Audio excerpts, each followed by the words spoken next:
চোখে থাকা ক্যামেরা রাস্তা স্ক্যান করছে।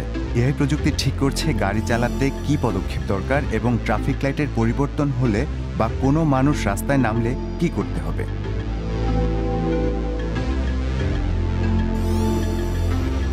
জাপানের রাজধানী টোকিওর এক বিশ্ববিদ্যালয়ের গবেষকেরা মুসাশি নামের রোবটটি তৈরি করেছে।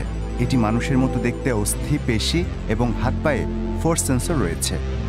৭৪টি কৃত্রিম পেশি এবং ৩৯টি জয়েন্টের এই রোবটটি হ্যান্ড ব্রেক, ব্লিঙ্কার এবং গ্যাস নিয়ন্ত্রণ করতে পারে।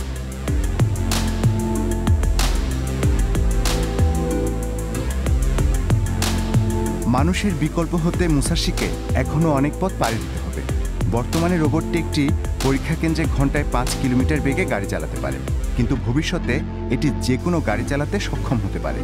বিজ্ঞানীদের ধারণা, মুসাশির মতো রোবট সেলফ ড্রাইভিং কারের চেয়ে অনেক সস্তা হবে।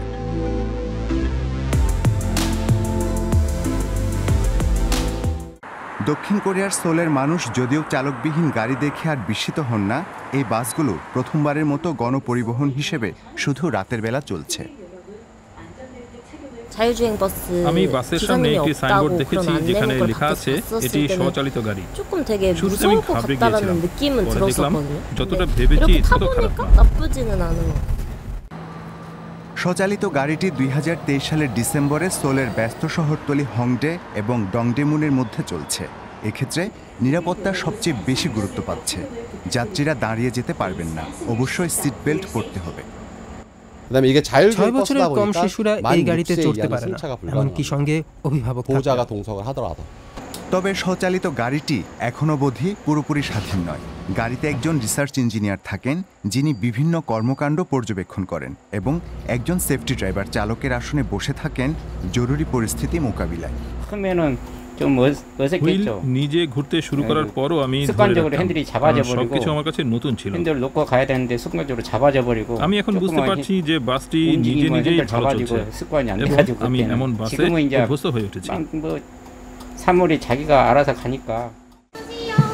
যাত্রীরা এই প্রযুক্তি নিয়ে উৎসাহী, তবে কারো কারো নিরাপত্তা নিয়ে উদ্বেগও রয়েছে, বিশেষ করে যদি ভবিষ্যতে কোনো সেফটি ড্রাইভার না থাকে। তবে সেই পরিস্থিতি আসতে আরও অনেক সময় লাগবে।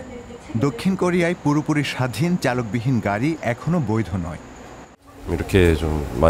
আমি স্বচালিত বাস নিয়ে উচ্ছ্বসিত, কারণ এতে আমাদের সুবিধা হবে। তবে শুরুতে আমাদের অপেক্ষা করতে হবে এবং এই ধরনের যানের নিরাপত্তা বিশ্লেষণ করতে হবে। বিভিন্ন পরিস্থিতিতে বাস দ্রুত কি প্রতিক্রিয়া দেয় বুঝতে হবে। আমরা এখনো প্রাথমিক পর্যায়ে রয়েছি। গাড়িটি পুরোপুরি মনুষ্যবিহীন হলে উদ্বেগ তৈরি হবে। আপাতত যাত্রীরা স্বচালিত গাড়িটিতে বিনা খরচায় চড়তে পারেন, কিন্তু সোল অন্যান্য রাতের বাসের মতো এটিতেও একসময় ভাড়া যুক্ত করবে। পাশাপাশি এরকম আরও গাড়ি বিভিন্ন গন্তব্যে ছাড়ার পরিকল্পনা করা হয়েছে। গণপরিবহনকে পুনরুজ্জীবিত করতে সহায়তা করতে পারে স্বচালিত